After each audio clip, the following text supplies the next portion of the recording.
Hi everyone, welcome to my channel. My name is Maggie and today I'm going to be talking to you guys about how to start a garden, the hows, the whys, and just also tell you guys about my story and my journey with gardening and growing as much of our own food as possible.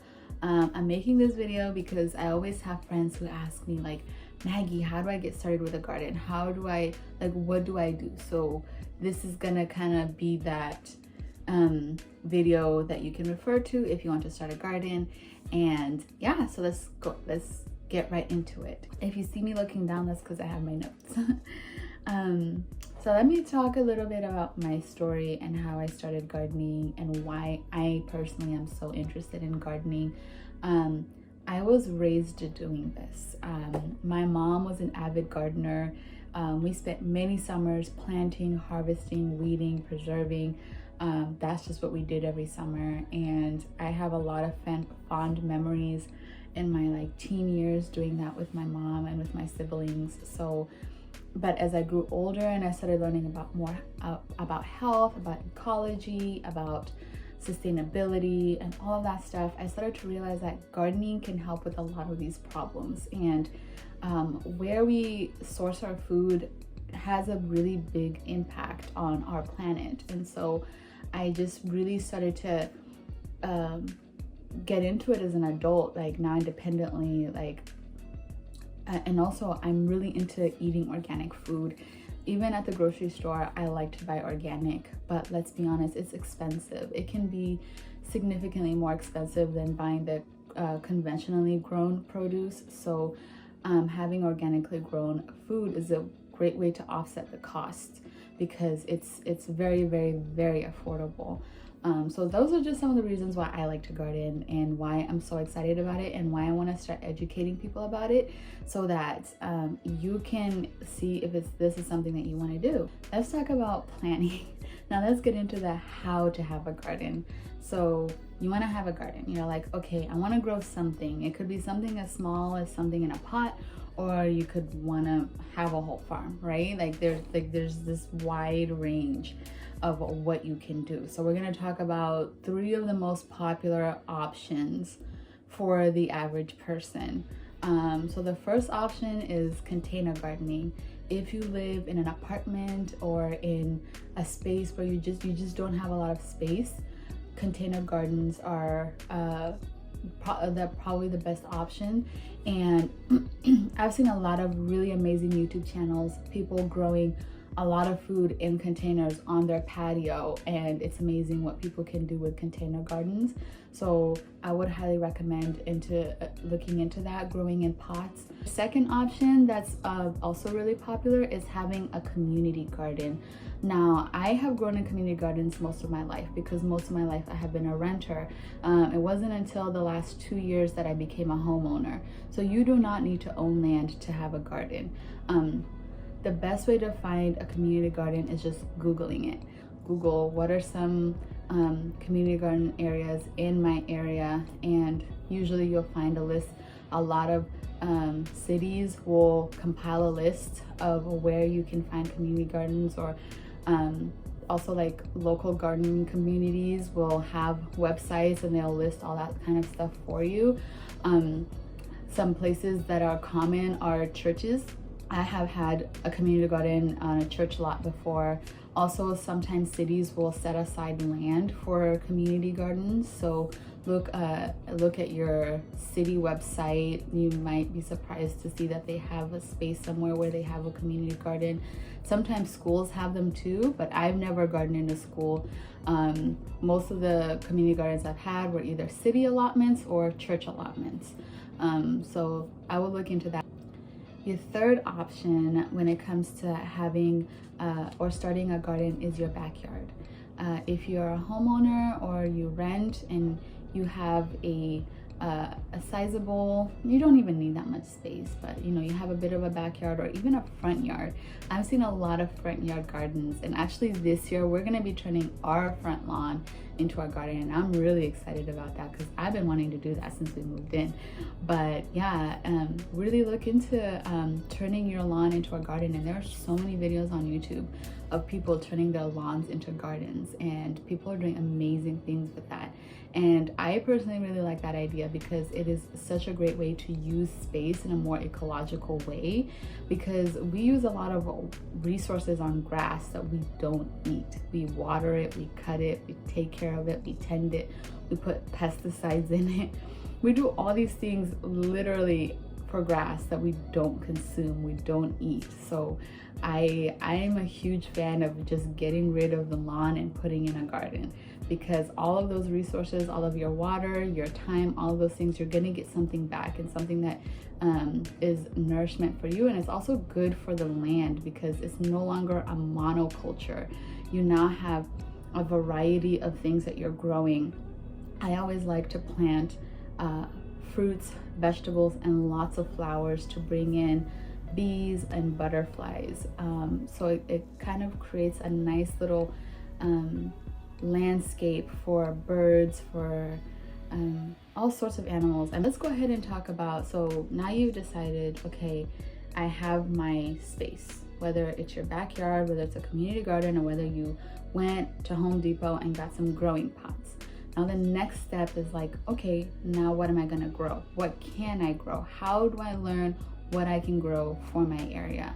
So the best way to learn this is to learn what your zone is. So in gardening, we have zones, at least here in the United States. I don't know if it works the same for the rest of the world, but in the United States, it's kind of divided up into zones, and you can find out your growing zone just by Googling it. Like if you live in Seattle, Washington, you know, what is the growing zone for Seattle, Washington? What's the growing zone for Chicago, Illinois, or wherever it is you live? Just kind of Googling it, and I think that the Farmer's Almanac, the Farmer's Almanac website has that information as well, and I think that they have a search tool on their website. But yeah, so find out what your growing zone is, and also go to your local nursery as well, and they have a lot of information, and we're going to get into that in a second. So find out what your growing zone is, and then the next step is now researching what can I grow in this zone that I live in. A great way to learn this information is going to your local nursery, because usually your local nursery will only sell you things that you can grow in your area. So, and they have a lot of information about what you can grow, what time to plant it, what time to harvest, all that kind of stuff. I mean, and I'm talking about local nurseries, not Home Depot, not Lowe's, not like those big box stores. I mean, locally owned, small mom and pop shop. And the reason why I'm saying that is that they actually are way more knowledgeable than your big box stores, which just have employees to put stuff on the shelf. Most of the little mom and pop shops is like people who are actually passionate and they know what they're talking about, and they can give you valuable information. So I love going to my local nursery and asking questions and seeing what kind of seeds that they have, asking when you can plant things. They can even give you resources such as books or websites and things like that for your area.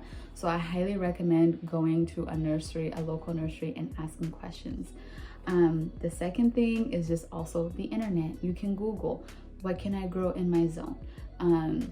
A lot of university websites will have information, especially the university has an agriculture department. Here in Washington State, the Washington State University website has an agriculture department, and I always am looking stuff up on there because they have so much information about what you can grow in the Pacific Northwest, when you can plant, when to harvest, like all that kind of information. So those are some free resources where you can get information about what you can grow and how to grow it, and when to harvest and things like that. So now that you've decided where you're gonna grow, now you've thought about what you're gonna grow. Oh, also one more thing, when you're thinking about what you're gonna grow, think about what you eat. Like, don't just grow something because you can. I've done that. I remember there was one year where we grew a lot of radishes. None of us liked radishes. But we grew a whole bunch of radishes, and we wasted all this garden space and all this time. But they were very pretty. Like, I'm not gonna say it was a total waste, because they were very pretty and nice to look at, but we didn't like the taste. So think to yourself, what do I like to eat? Like, of all these vegetables that I can grow, or of all of these fruits that I can grow, what is it that I actually like to eat? What do I cook on a regular basis? Because one of the way I think about gardening is I like to grow things that I like to eat and things that I buy. So when I plant it, I don't have to buy it. So it's a great way to supplement organic things into my diet and to save money. So just sit and think to yourself, what do I like to eat? And go from there. And that's not to discourage you trying new things. Like, try new things if you want to try new things. Just know you may not always like it. I try new things all the time. I may grow a new plant or something, but if you're thinking about growing something and you don't know if you like it, see if you can find it at the grocery store first, taste it, and then decide if you like it or not. But yeah, now we're going to talk about buying seeds. This is my favorite part because it involves shopping and I like to go shopping. So if you so now you know what you want to grow, you know what you can grow. Let's talk about buying seeds. Where are the best places where you can buy seeds? The number one best place is your local nursery, because like I said earlier, they're going to have seeds that can grow well in your area. They have information and they can kind of help you and guide you. So I highly recommend going to your local nursery. The second best place is the internet. And I love shopping online for seeds because you generally get a wider selection, and generally in most of the United States you can grow most things that can grow in other places generally, and some of this is going to take a little bit of common sense. Like, for example, I live in Washington. I can't grow oranges here, but I can grow tomatoes and peppers and spinach and all that kind of stuff, which you can generally grow in the rest of the country. So just kind of seeing what can grow here, then that kind of gives you more freedom to buy seeds, even if they're from other areas of the country. And I'm just gonna show you guys what seeds I got for myself this year. I'm really excited because I love buying seeds. I love buying seeds. Like, I noticed at my local grocery store that they put out all the spring seeds. So I bought even more seeds, but I had bought most of these seeds online. There's this wonderful website called groworganic.com. That is probably one of the best websites I've ever used for growing seeds, for buying seeds. They have almost everything you can think of. Right now is the best time to buy because most things aren't in stock in preparation for the gardening season of 2022. So I would highly recommend you shop right now. I actually even bought my seeds earlier. I bought most of my seeds November of last year because of the shortages that we've been having and the supply chain issues. I just wanted to get my seeds early. Like, I was not, I wasn't gonna risk it. So if you haven't bought your seeds yet, now, today is the day. Today is the day. But let me show you guys what I got so far. I got these organic French shallots. We're gonna grow some shallots this year and I'm really excited about that. I got beans. These ones I got from my local grocery store. And I got some pumpkin. I have so many different kinds of pumpkin. Chard, kale, broccoli, and cauliflower. These I got from my local grocery store.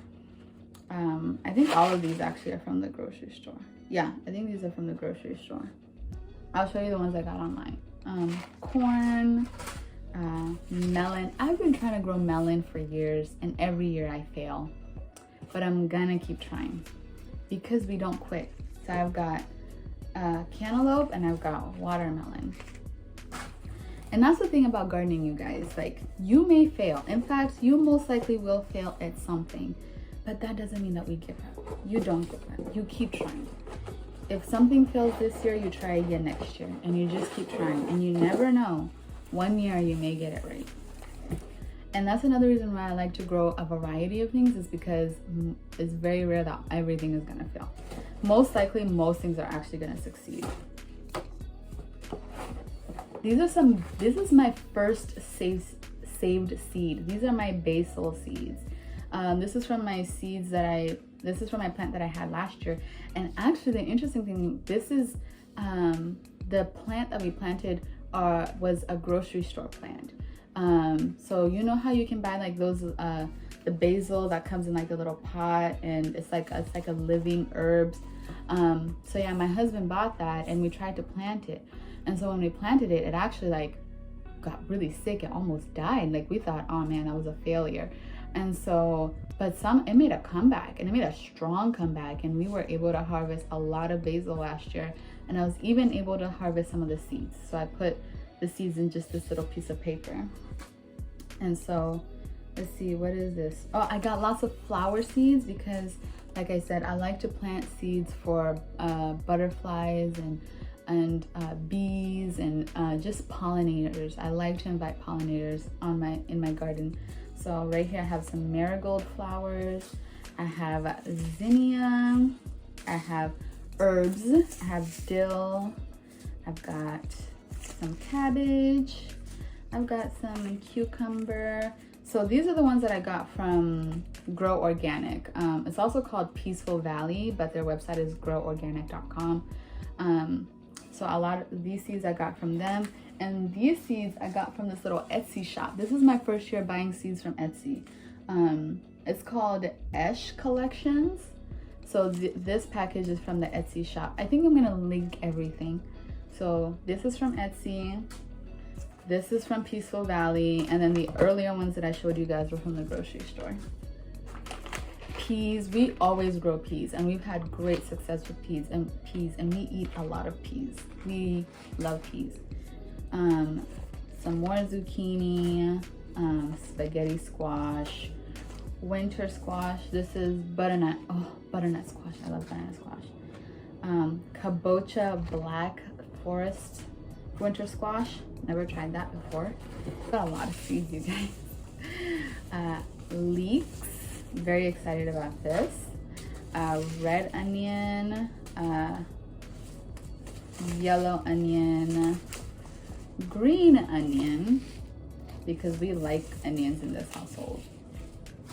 And echinacea, another herbal medicinal plant. And lemongrass. I'm really excited about this. I heard that they keep mosquitoes away, so I'm really excited about that. Also, it's a medicinal plant. I have chamomile. I have 2 packs of chamomile because this year my goal is to grow a lot of my own tea, so I'm very excited about that. I have beetroot. I have this summer squash, which I planted before, and I've got 2 kinds of carrots. We love carrots in our household. We eat a lot of carrots. They're also great for making baby food. So I always plant things thinking about what do we eat, what can I make for the baby. But now my daughter's eating more of what we eat. So she's like kind of coming out of the baby food stage. I hope that kind of give you guys some ideas of what you can grow. But that's not it. I actually plan to go buy some starts. Once the spring comes, I always buy my tomatoes and my peppers in starts. And the reason why that is because those things in my area, you have to start early. You have to start before the last frost date. Usually people even start them right now, like in January and February, but we don't have an indoor growing space as of yet. So I just buy them as starts in the spring. So this spring I do plan to buy tomato and pepper starts, and that's pretty much it. Oh, also we planted garlic, which I'm really excited. I'm gonna make a whole video about this garlic. We bought some grocery store garlic bulbs because I wanted to plant garlic, and I went online and I was like, garlic bulbs for growing, and they were all so expensive per pound. They were like 20, 30, 40, even $50 a pound. So then I thought to myself, well, why can't I just use the grocery store ones? You know, like I often plant store-bought grocery store potatoes. Oh, that's another thing I plan to plant is potatoes. I always go to the grocery store, just buy whatever kind of potato I want to plant, and just put it in the ground, water it, and it grows, and they have every year. But anyway, that's beside the point. The garlic. So I thought to myself, I'm gonna do this, and I went on YouTube and I saw other people doing it too, and I saw this guy from the UK actually who did a whole experiment, like growing grocery store garlic bulbs, and it worked out really well for him. So I thought, I'm gonna do that too, because I'm not spending this much money per pound on some certified garlic bulbs. So I'm really excited because I've been documenting the growth of the garlic, and I'm really excited to show you guys that video. I'll probably post it in the summer once the garlic has grown and I'm harvesting it, so you guys can kind of see the whole process. Anyway, I hope that you guys found this video to be informational, educational, inspirational, and I'm really excited to take you guys this year on my gardening journey. I kind of want to share more this year. I feel like this year I have a little bit more time to be like making more videos and kind of educating more. So yeah, I hope you guys stick around, and I'll see you guys in the next video.